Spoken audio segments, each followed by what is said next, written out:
আসসালামু আলাইকুম বন্ধুরা, ওয়েলকাম টু সাবরিনাস ব্লগ। আজ রান্না করব খুবই লোভনীয় একটি খাবার, ঝরঝরে চিকেন ভুনা খিচুড়ি। এটা দেখতে যেমন সুন্দর হয়, খেতেও তেমন ভালো লাগে। অনেকে রান্না করলে ঝরঝরে হয় না, আমি আজ কিভাবে রান্না করলে ঝরঝরে হবে সেটা দেখাবো। রান্না করার জন্য আমি নিয়ে নিয়েছি পোলাওর চাল, মুগ ডাল আর মসুরির ডাল, সবগুলো একসাথে ধুয়ে নিয়েছি। আর নিয়েছি 1.5 কেজি পরিমাণ চিকেন।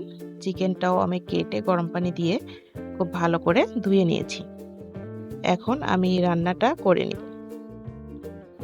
আমি যেহেতু বেশি পরিমাণে রান্না করছি, আমি হাঁড়িতে করব, কিন্তু প্রথমে প্যানে সবগুলো একসাথে কষিয়ে নিব।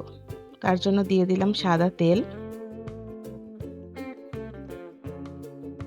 দিয়ে দিব মশলা, তেজপাতা, শুকনো মরিচ, দারুচিনি আর এলাচ। এবার দিব কুচনো পেঁয়াজ, কিছুক্ষণ ভেজে নিতে হবে।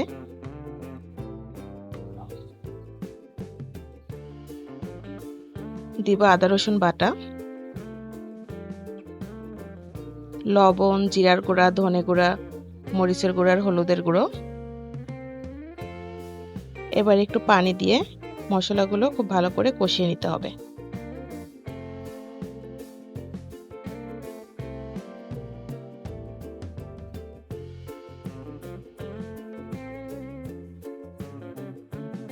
মশলা কষানো হয়ে গিয়েছে, এবার আমি মাংসগুলো কষিয়ে নিব।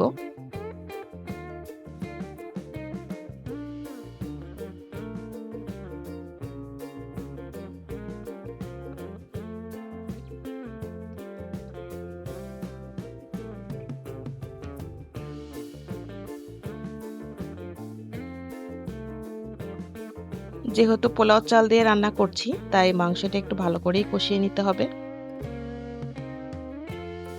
কষানো হয়ে গিয়েছে, এবার চাল আর ডাল দিয়ে দিব। চাল আর ডালও কষাতে হবে কিছুক্ষণ।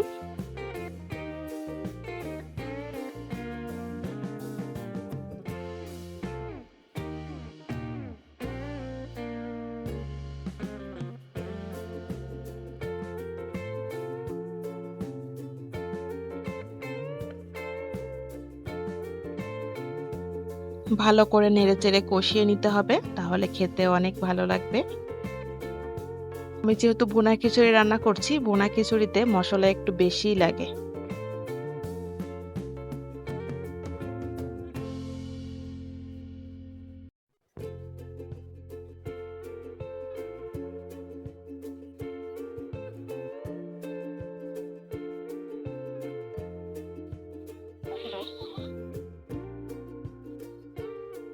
কষানো মোটামুটি হয়ে গিয়েছে, এবার আমি একটা বড় হাঁড়িতে তুলে দিব। দিয়ে দিব পরিমাণ মতো পানি। অবশ্যই গরম পানি দেওয়ার চেষ্টা করবেন।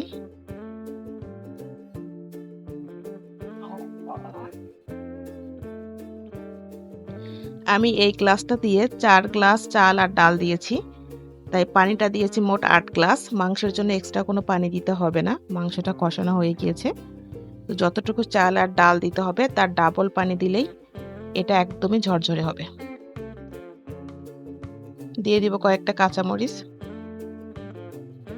এবার ঢাকা দিয়ে রান্না করে নিব।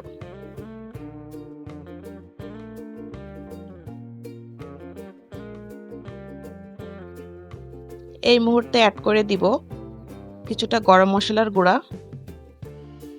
এতে খিচুড়ি থেকে খুব সুন্দর একটা গন্ধ আসবে, খেতেও ভালো লাগবে।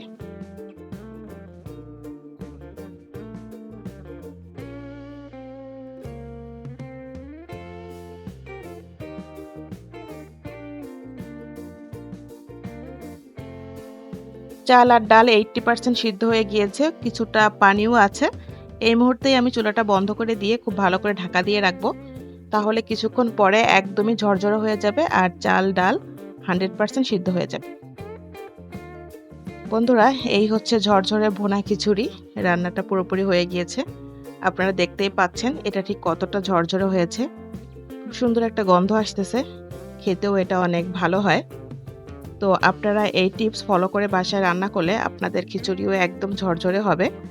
যতটুকু চাল আর ডাল দিবেন তার ডাবল পানি দিতে হবে, পানিটা অবশ্যই গরম পানি দিবেন। তো ভিডিওটা কেমন লাগলো অবশ্যই জানাবেন। যদি ভালো লেগে থাকে তাহলে অবশ্যই ভিডিওটিতে একটি লাইক দিবেন, কমেন্ট করবেন আর আমার চ্যানেলটা অবশ্যই সাবস্ক্রাইব করে দিবেন। সবাই ভালো থাকবেন। আজকের মতো এ পর্যন্তই। আসসালামু আলাইকুম।